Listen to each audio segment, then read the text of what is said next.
Okay. What did he say?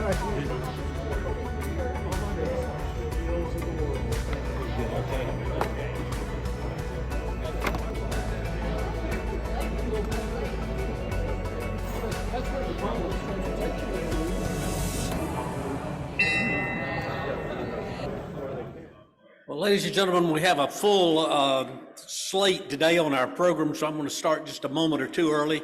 Continue to eat, keep your seats for just a moment, and thank you for being with us today. We thank you so much for your support of Kiwanis and being with us each week. Thank you, thank you, thank you. We are going to work towards getting more and more of our membership here. We currently have a number of members who are not coming on a regular basis. So if some of you would like to volunteer to, as we put a group together to make calls, see me after the meeting and I'll sign you up. We need a number of people that can do that. We'll have it a little more organized by next week and just be looking forward to that. It's a great day to be a Kiwanian. Kids need Kiwanis, and this Kiwanis Club needs you. Thank you so much for being with us. Could we stand and do our defining statement? Kiwanis is a global organization of volunteers dedicated to improving the world, one child, one community at a time. I pledge allegiance to the flag of the United States of America and to the republic for which it stands, one nation, under God, indivisible, with liberty and justice for all.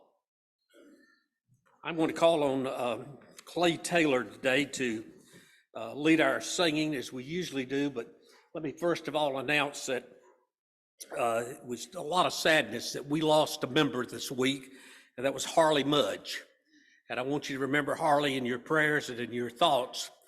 And as I call on Clay Taylor, just remember that Harley was very much into singing and sang with us at, when we sang as a group at the ball games and various other things. So Clay, let me turn it over to you, and if you'll do a song for us, lead us in song.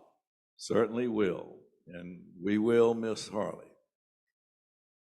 I'll start with, in honor of him, singing with what I call the Kiwanis baseball singers. We'll do the Star Spangled Banner, which we always did at the ball games. So I'll set the pitch like, oh, say, can you see by the dawn's early light what so proudly we hailed at the twilight's last gleaming, whose broad stripes and bright stars through the perilous fight, for the ramparts we watched were so gallantly streaming, and the rocket's red glare, the bombs bursting in air, gave proof through the night that our flag was still there. Oh, say does that star-spangled banner yet wave o'er the land of the free and the home of the brave? Our invocation today by K.C. Ramsey. Those of you who remember Wright Dixon would remember that when someone would get up here and preach a sermon and forget to mention the food, Wright in a stage whisper would say, "And thank you for the food." So I'm going to start out by saying, let's thank our higher power for the food and for all the hands that prepared it, for all of you here who serve the children of the world, and especially Raleigh and Wake County. And as Art Ross at White Memorial used to say, we can say a blessing with our eyes open, so that's what we have done. Thank you very much. Amen. Amen, and have a seat. Thank you so very much for that. Which members have guests today? If you'd Okay, I have as my guest today Mike Scortino. He's been my guest here in the past, but today he's signed a membership application, so that's a special day. Mike is with Summit Consulting Engineers, is NC State alum in architecture and civil engineering. So Mike Scortino. Mike, we're happy to have you and thank you for your application, and we look forward to acting on it immediately. Are there other members with guests today? Anybody else with a guest? Well, thank you for being with us. We appreciate it so much. Under membership welfare, I've already given you one item about Harley, and let me just mention that one of our members and one of our former presidents has had a recent distinct honor laid upon him, and that's Phil Kirk. He is now a duly ordained marriage minister by the American Marriage Ministries Association. Now, Phil, I know you sent them a $100 check and they sent back a certificate and said you can marry people. So if anybody would like Phil to marry them, he's available. And the reason he got that, he is actually going to officiate at the marriage of his granddaughter. So we are to believe this marriage, whatever it is, this marriage, this authority to marriage is a real authority, and we appreciate it. We look forward to it. Thank you so much. No. Are there any other announcements? Birthdays today. We have a number of our members who are celebrating birthdays this week. On the 3rd, we have Cynthia Ball. On the 4th, Mary Wells. The 6th, Rocky Strickland. The 7th, Jim Sandlin. And the 9th, John McBride. Happy birthday to all of these. Let's give them a round of applause.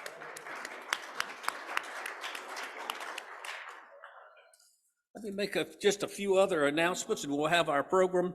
Again, thank all of you for helping with the pancake breakfast. Thank you for being with us. Thank you for selling tickets. If you have not sent the money in for your tickets, please do so immediately. We are still trying to get a final count, so we need your ticket money as soon as you can get it. So please call in with that. The Kiwanis Club of Raleigh presented out of our treasury to the foundation a check for $15,437 for this past year. That's great work on your part. Thank you so much. We're now in a new year, so keep up the good work. Membership drive. We need new members. We need to think about members every week. Anybody you meet is a potential new member. So be sure to work towards that. And Robert Cooper, he's back today. Robert, have you got an announcement? Remember, I have a $250 Angus Barn gift certificate for the member who brings in the most new members. And I think Safer and I are tied right now, but he's got his second, so. Okay, you've still got some time to do that. Yeah, it's through the end of the year. Thank you so very much. Work on that hard. We need all the new members we can get. Change the Future campaign. We have a jar there. If you have any change in your pocket, please put it in there. If it's your birthday, put in cash or check equal to your years of birth, years of life on this earth. We do appreciate it. In October, we collected $185, and we want to do better than that this coming month. Thank you so much. Our board of directors will meet on Wednesday the 14th at John Collard's office. We have a special committee to discuss budget matters that'll meet with Nick Fountain at his office on November the 8th. So if you're on that blue ribbon committee, please remember that there is a meeting on the 8th. Salvation Army bell ringers. For 13 years, this Kiwanis Club has helped ring the bell for the Salvation Army. And if there's anything more Christmas than that bell ringing for the Salvation Army, I don't know what it is. It's always fun. And we go out to the location at the Walmart on Glenwood Avenue. It's where we ring the bell, and we need 4 shifts of individuals. It's just a 2-hour shift each, 10 to 12, 12 to 2, 2 to 4, 4 to 6. We'd like to have 2 people for each shift. So we've got some people signed up. If you want to ring the bell, and I'm going to ring the bell with them, I have for a couple of years. We've already got Cricket and her husband signed up.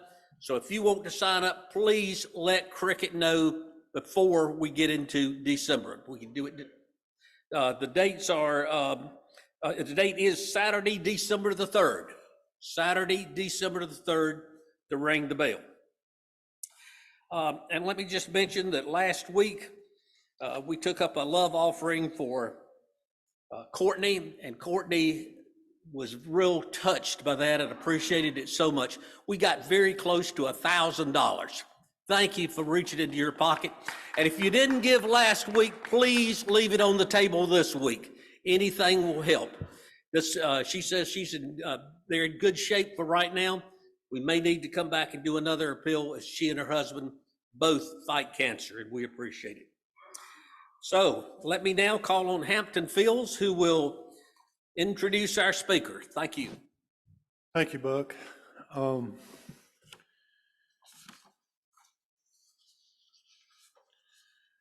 Our guest speaker today is Jay Barnes, who is an author, historian, and longtime resident of the North Carolina coast.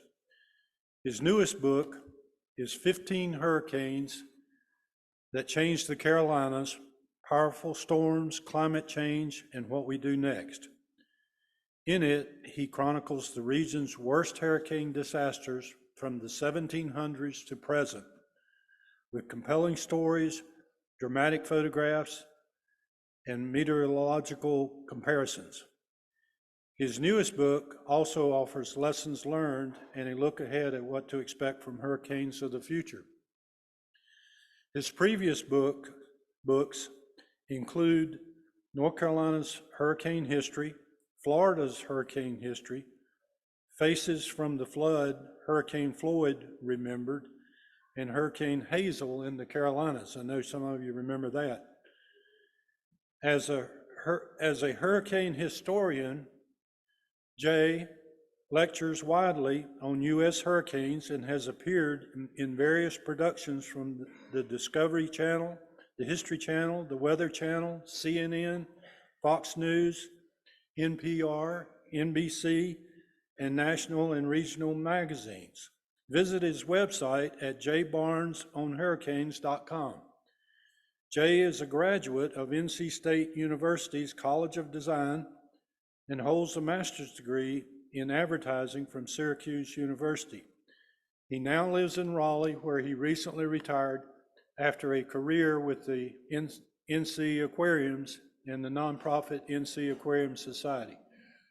I met Jay last spring and summer down at the Museum of History. He gave a fantastic lecture at that gathering. Fellow Kiwanis, you're in for a treat today. I present to you Jay Barnes.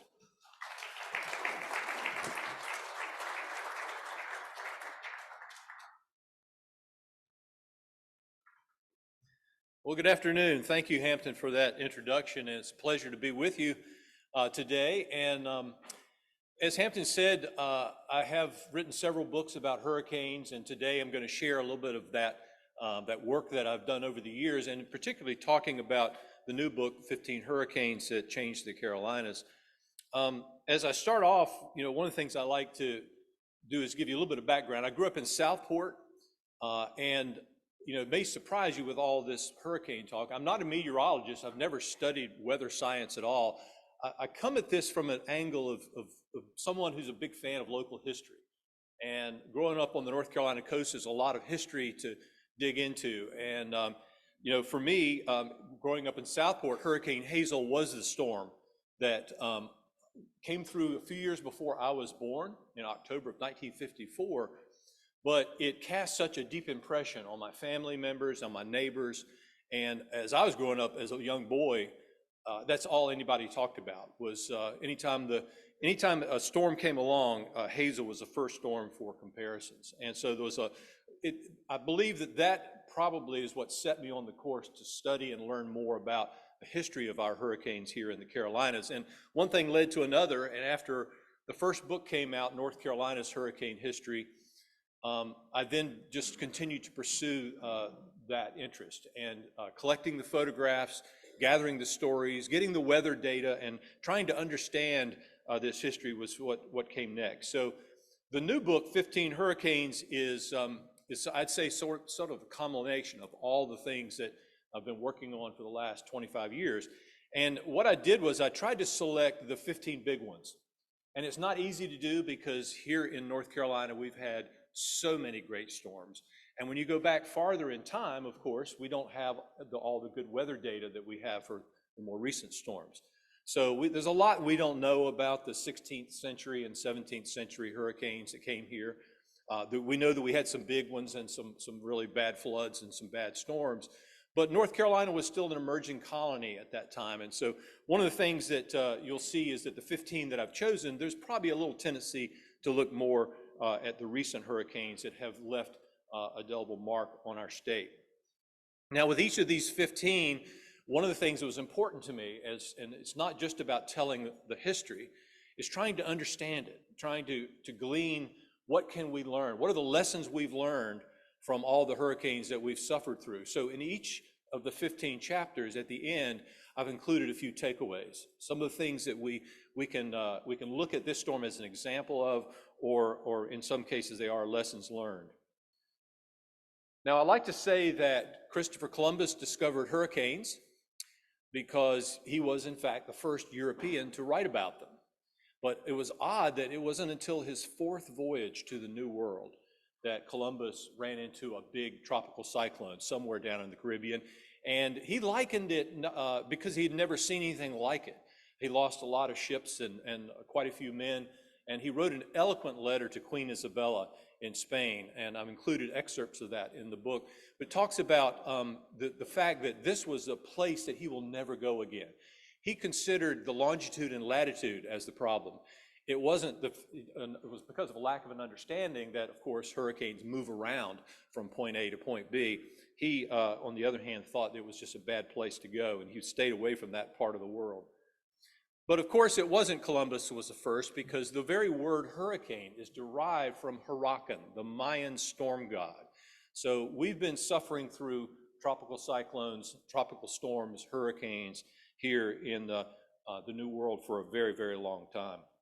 But as I said, the early period, when you go back and you look at the storms of the 1700s even, there's a lot of data that we don't know, but we know that as the colonies were trying to establish themselves here in the New World, a lot of ships were lost to storms. A lot of settlements were washed away. Places like Pensacola washed away 17 times over a period of 100 years and rebuilt each time.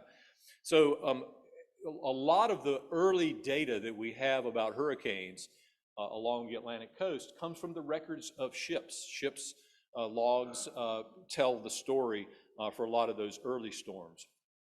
And one of the lessons, too, that we have to recognize is today, when we think about hurricanes, it's a completely different game. We've got the technology, we have the folks at the National Hurricane Center issuing forecasts. We're looking at these storms out at sea by satellite. We can see them days away. That used to not be the case. In fact, you go back really not that far, you can find examples where people were shocked and surprised when they got hit. The first of the storms I included in the book was the 1752 Great Charleston Hurricane. And at that time, there wasn't much on the North Carolina coast or on the South Carolina coast. There weren't a lot of people, but Charleston was certainly a thriving city. In fact, in 1752, Charleston was the largest, wealthiest, and most populated city south of Philadelphia. And when this particular hurricane swept over Charleston, it devastated the town. Basically blew down every home and hotel. A lot of the wooden structures were washed away and destroyed. And that's one of the reasons when you go to Charleston today, you'll notice that a lot of the homes that are fine masonry homes, many of them built up on half basements, those were built after the 1752 hurricane. So think about that next time you're there in Charleston, and Charleston in particular is a struggling city because it's sinking. at the same time that sea level is rising. So they've got some real issues to sort through there. In 1893, we had another big storm on the coast. This one came ashore near Hilton Head and swept up the South Carolina coast. But one of the things that was a takeaway for me is and we were talking about this just earlier, that no two hurricanes are the same. When we think about these storms, you have to realize that the dynamics at play make each storm very, very different. And here's a great example. This 1893 hurricane was quite powerful. It ended up killing 3,000 people on the Sea Islands there in southern, the low country of South Carolina. Most of them were, again, drowned because they had no idea the storm was coming. Many of them at that time were poor black farmers who lived in those areas. And this storm was, the reason that I say it's so different from others, it was so large. It was probably something like a Category 3, about the strength of a Fran. But can you imagine a storm that's about 700 miles across? This storm was so large that all 74 counties in South Carolina received heavy wind damage. And you compare that, if you see the image on the screen, the size of the 1893 to Hugo, which is the purple circle in the center, the size of that storm, which is a more typical average hurricane, about 400 miles across. And then Andrew, as another example, a powerful storm. Andrew in 1992 in Miami was only 25 miles in diameter. So what we have to realize is that every storm is different, and we have to recognize it that way with each season that comes along. In 1899, we learned another lesson, and that is that here in North Carolina in particular, we are prone to get hit by two storms in the same season. It happens a lot. And in 1899, the first storm that came in August was the San Sirico hurricane, considered at one time to be the most powerful hurricane of the 19th century in the Atlantic. It made landfall just off of the Outer Banks and was devastating in our state. But really then, just a few weeks later, a couple of months later, on Halloween Day, a second hurricane hit near Wilmington. So we have to understand that when you get hit by one, don't let your guard down. A second one could be around the corner. Another one of the storms I profiled in the book, people might not think of this as a hurricane, but it actually was the result of two hurricanes. If you look at this photograph, you'll see that's the Blue Ridge Mountains in the background, because this is Asheville and this is the French Broad River. The great Asheville flood of 1916 was North Carolina's biggest flood in history up until Hurricane Floyd. And it was a flood that we don't tend to think about because it was way up in the mountains as being hurricane related. But actually, two hurricanes struck the U.S. coast, one in South Carolina, one in Mississippi. Both of them sort of fell apart, drifted over the Blue Ridge Mountains, and broke all kinds of rainfall records, setting in motion this great flood that separated our state. Most all the rivers west of Winston-Salem, all the bridges and railroad trestles were washed away, and our state was cut in half. And for a period of about 2 years, you couldn't travel from east to west until the railways were repaired and the road bridges rebuilt. This may also be the most deadly hurricane flood in North Carolina's history, because we're not exactly sure, but estimates range between 80 and 100 fatalities in North Carolina from the 1916 disaster.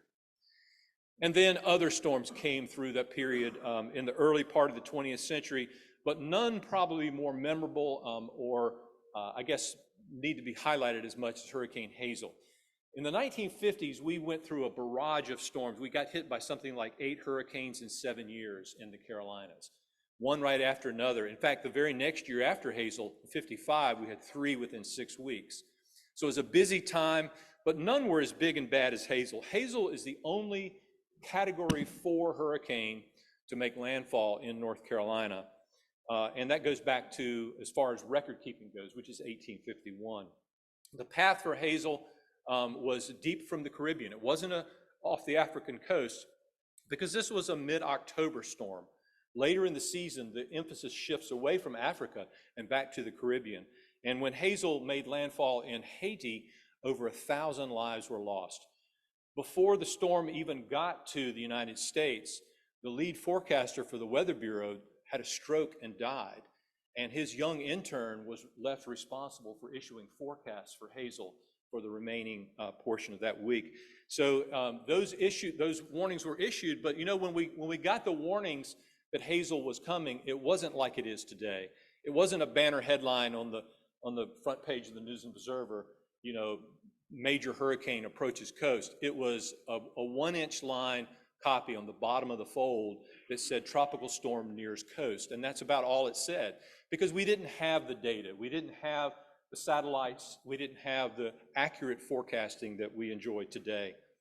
When Hazel made landfall, it came ashore at the worst possible time, a full moon, high tide in October, one of the highest lunar tides of the year. Terrible time for a hurricane to make landfall. The storm surge there around Little River, Calabash, Holden Beach, Oak Island was the highest ever recorded in North Carolina, about 18 feet at Calabash and about 17 feet on Holden Beach. And you get an idea from this hotel that was there on Carolina Beach, where they had a 15-foot storm surge. You would have had the ocean level right about the second window on this hotel.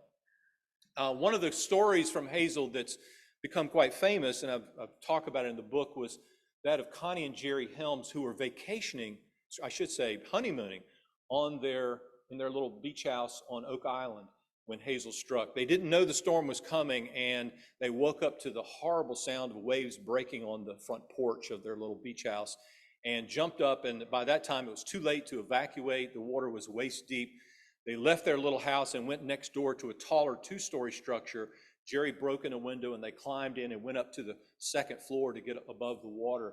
But it was obvious that this house wasn't going to survive either. So Jerry and his wife Connie floated out the second-story window on a mattress and just held on tight to each other and were carried across the island. They thought they were being swept out to sea, but they were carried back to the lee side of the island, where eventually Jerry grabbed on a branch of a tree and just held on until eventually the tides receded and they climbed down out of this tree and walked all the way back to the causeway all through the night, got picked up by the highway patrol and were taken to the local hospital. And they were okay. They survived the storm.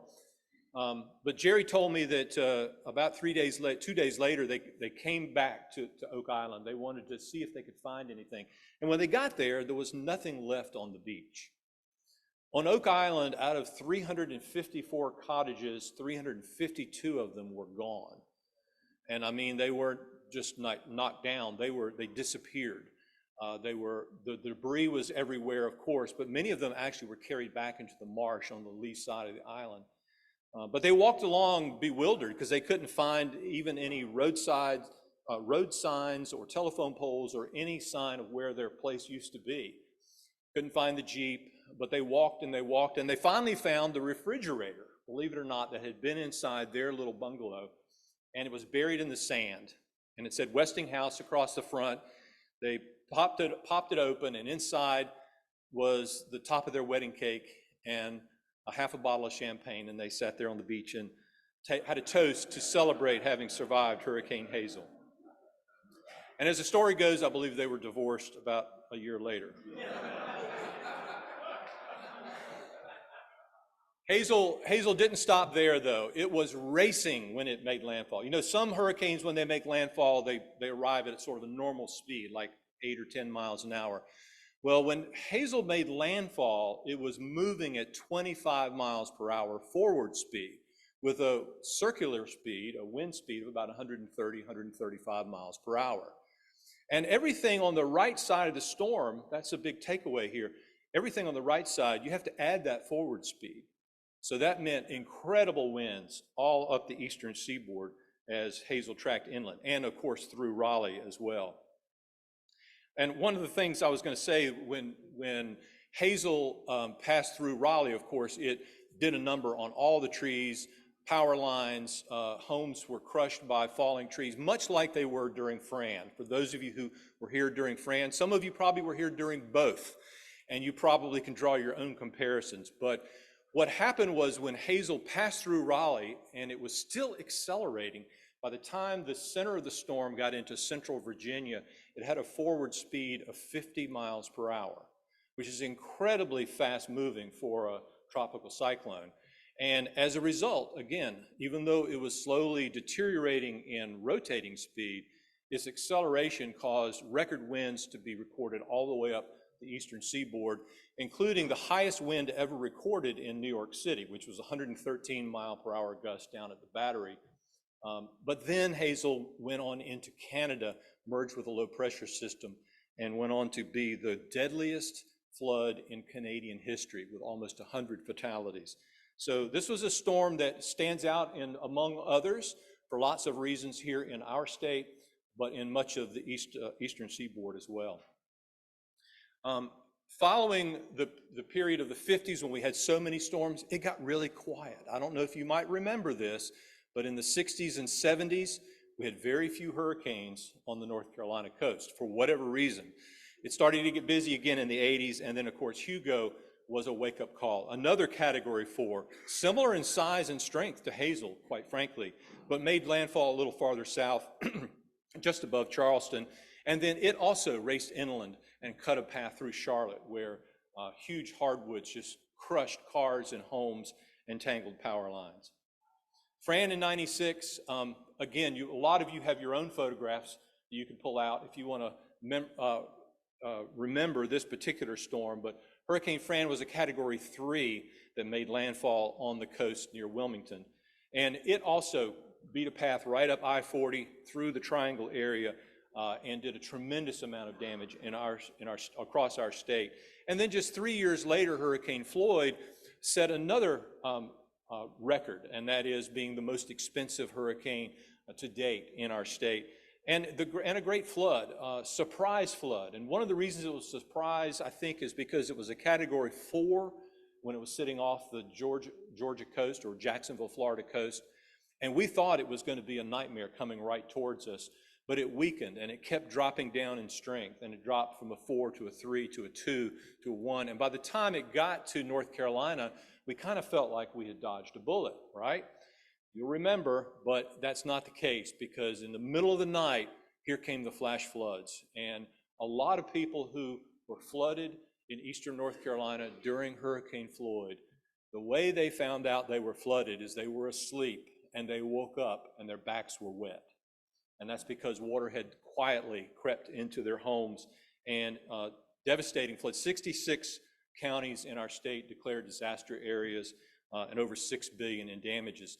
And one of the things we realized too during Floyd was, this is a great takeaway, is how important and essential our military resources are here in North Carolina, because the military really stepped up to be the rescue team that we desperately needed to save lives. Over 1,500 people were lifted by helicopter from their homes, from their car tops, and even some from treetops.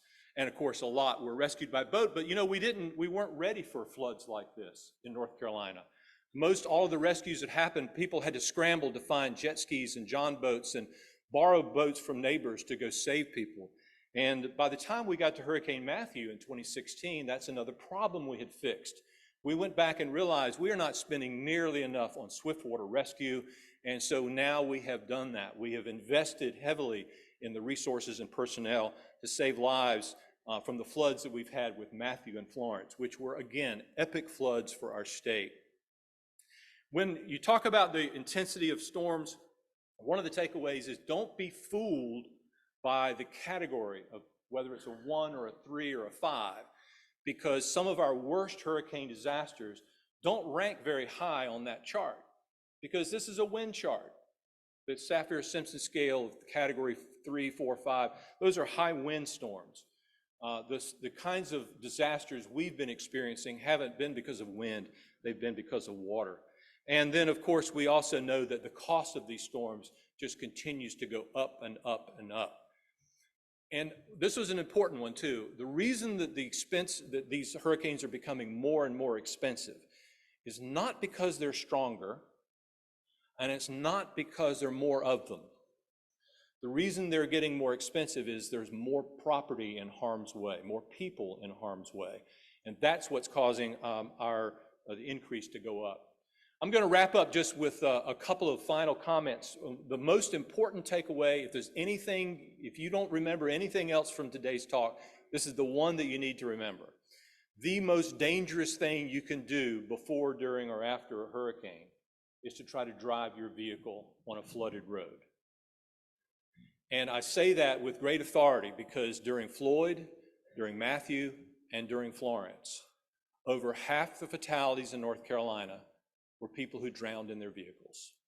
So if you stay out of your car, then you've got a much, much greater chance of surviving the next big flood disaster. And we are going to have more.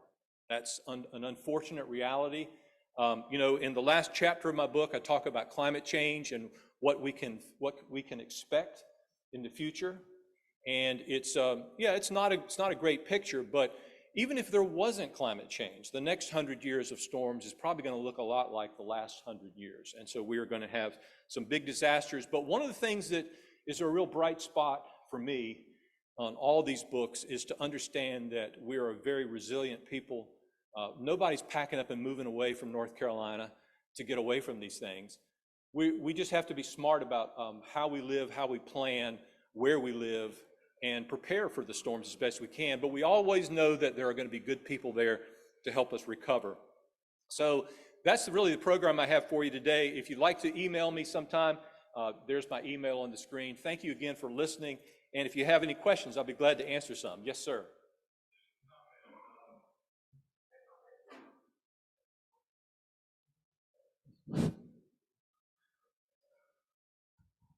A lot of y'all don't realize this. I was in the National Guard 26 years, but it's the primary responsibility for these things to go to the National Guard. But when they get overwhelmed, then they need help. And that's where the active duty come in and help them out.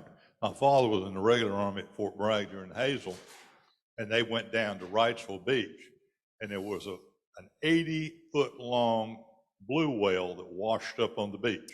Oh, wow. And they didn't know what to do with it.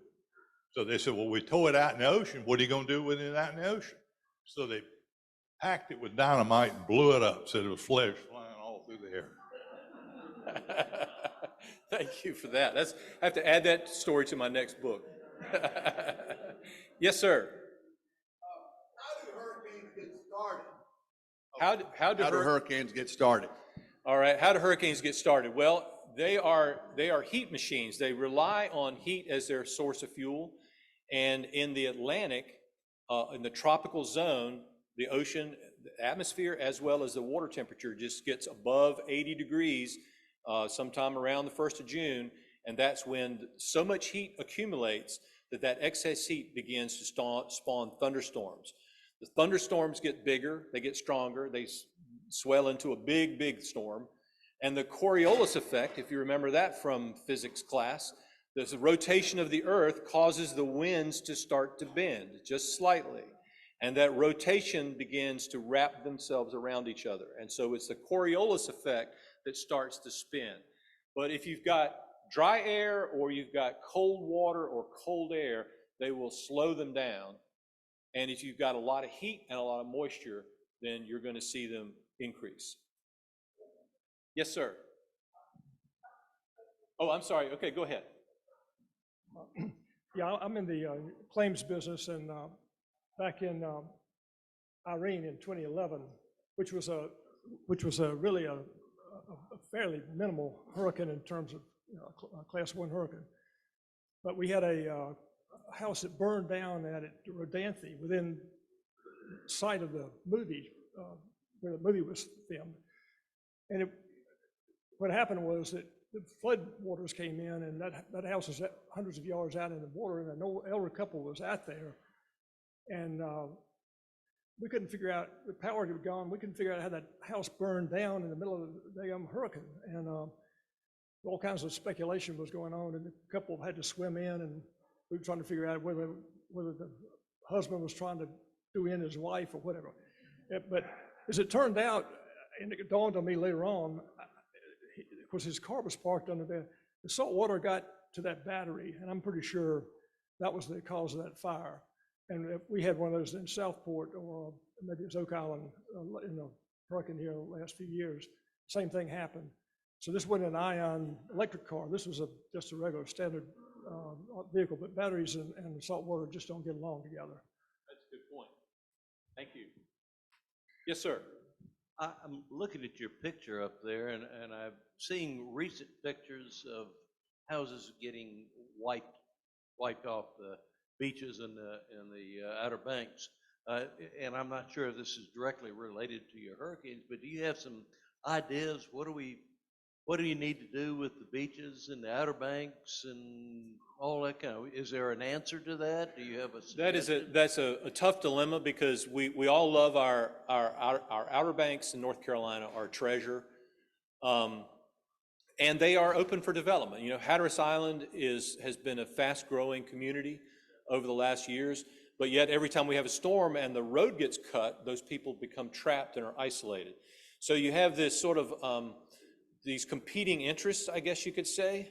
One is economic prosperity and people going where they want to go and doing what they want to do, but yet they're on fragile land, and they are very much at risk for flooding or getting trapped or maybe even losing their home. So there are all these things that have to be kind of balanced with each other. One thing I will say about North Carolina's coast, unlike some states, we're very lucky that we have a lot of protected shoreline. You know, you look at the entire Cape Lookout National Seashore and the Cape Hatteras National Seashore, and you add in places like Masonboro Island, Hammocks Beach, and a few others, we've got a lot of our beachfront that is undeveloped and will never be developed. And that's a good natural protection, whereas beaches that don't have those kinds of restrictions, they can face more problems in the long run. Well, you know, that's another good one. Should we repair the beaches? You're probably thinking about beach renourishment.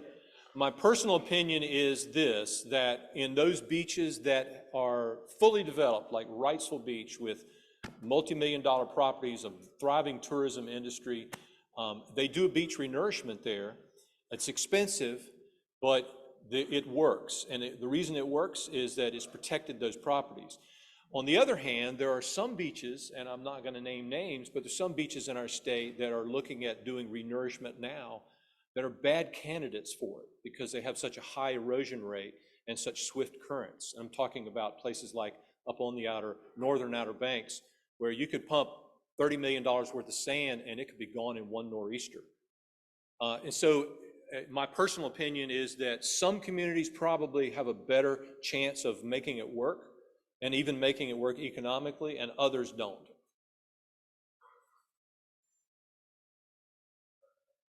All right, yes, sir. Some of the worst storms we've had seem to be most of them seem to be in the last 20, 25 years. Do we have more hurricanes now than we did 100 years ago, or do we just know more about them? No, we don't have more. One of the reasons Florence, again, was such a bad storm, that, you know, you look at the dollar cost for Florence is 3 times what it was for Floyd. One of the problems, I'd say is maybe the biggest problem we have in our state, is that we are undersold in flood insurance. A large number of the properties that were flooded, and now some of you may be insurance brokers, I don't know, but the number of homes that were flooded during Florence, if you break it down, you'll find that a large number of them did not have flood insurance, and so they're stuck. But many of them didn't have flood insurance because they weren't in what they thought was a flood zone. They lived outside of those zones that require it. So they said, well, we don't have to have it, so we won't get it. And then guess what? They get flooded. The flood maps can only be taken for what they're worth. There are times when our flood maps in North Carolina have gotten way behind because the floodplain is changing constantly with new growth and development. So a lot of those families that were hit so hard by Hurricane Florence, I'm going to leave this over here, a lot of those those homes that were hit by a storm like Florence didn't have to suffer if they had had flood insurance, but flood insurance is, again, an economic issue for a lot of people who cannot afford it. It's a tough problem. Yes, sir. Are the new building codes satisfactory with the elevated homes and the more secure roofs and structures? Is that adequate? Well, if I think I understand what you're saying, we are always going to be looking at our building codes and our zoning laws and our planning documents even on the local county government, to help us manage how we build in the future. Because you can make a case, and people have said this to me, that in North Carolina, we have built our cities and our communities to the climate of the past. And the climate of the future is going to be different.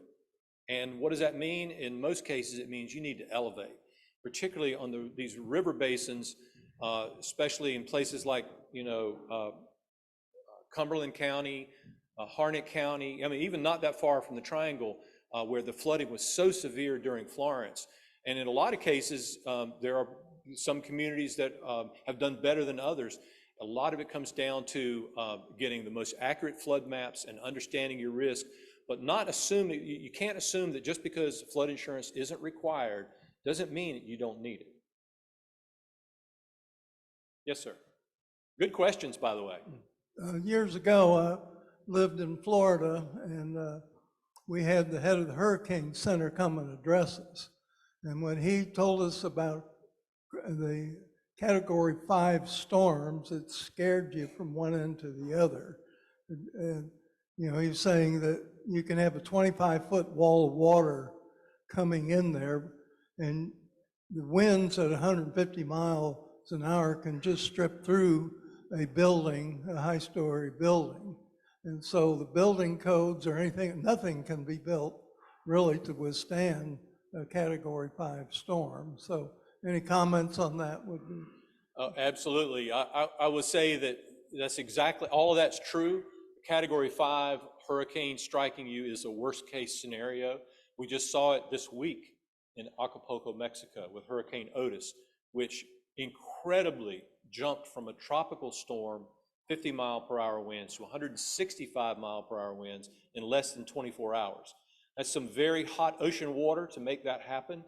But if you look at those high-rise hotels, yeah, you'll see it. The wind speed, by the way, there are two things interesting about wind force. One is that the force exerted by wind grows exponentially. It basically increases with the square of the speed. So that means 120-mile-per-hour wind presents 4 times as much force as a 60-mile-per-hour wind. So as the wind goes up, the force grows exponentially. The second thing is that in terms of elevation, when they measure your wind speeds, that's measured about, I guess it's 35 feet above ground level. When you go up in a high rise, the winds increase as you elevate. So on the 3rd floor of the building, it might be 50-mile-per-hour winds. On the 8th floor, it might be 100-mile-per-hour winds. And on the 12th floor, it might be 110-mile-per-hour winds. So that's another factor with it. But the good news is North Carolina has never been hit by a Category 5. And we've only been hit by one Category 4. And that was really just barely with Hazel striking on the South Carolina coast. The future for hurricanes for us, unfortunately, is probably going to look more like Matthew and Florence with big rainmakers. Thank you again. All right. Thank you very much. Thank you, Hamp, for getting us this program. This has been one of our more informative programs we've had, and we appreciate our guest, Jay, being with us. Appreciate you talking to it. And Jay will let you know where you can get a copy of his book at. It's on the website that he showed you earlier. Let me thank Mike for being here as a guest today, and thank you for joining. We appreciate this. Jay, we'd like to have you as a member of the club. You're here in town, so we would very much like to have you. Next week for Veterans Day, we have Colonel Jeremy Huffaker, and please come for that. I'm going to adjourn the meeting today in honor of Harley Mudge. So if you will stand, and we'll have a moment of silence for Harley, and then we'll adjourn the meeting. Thank you.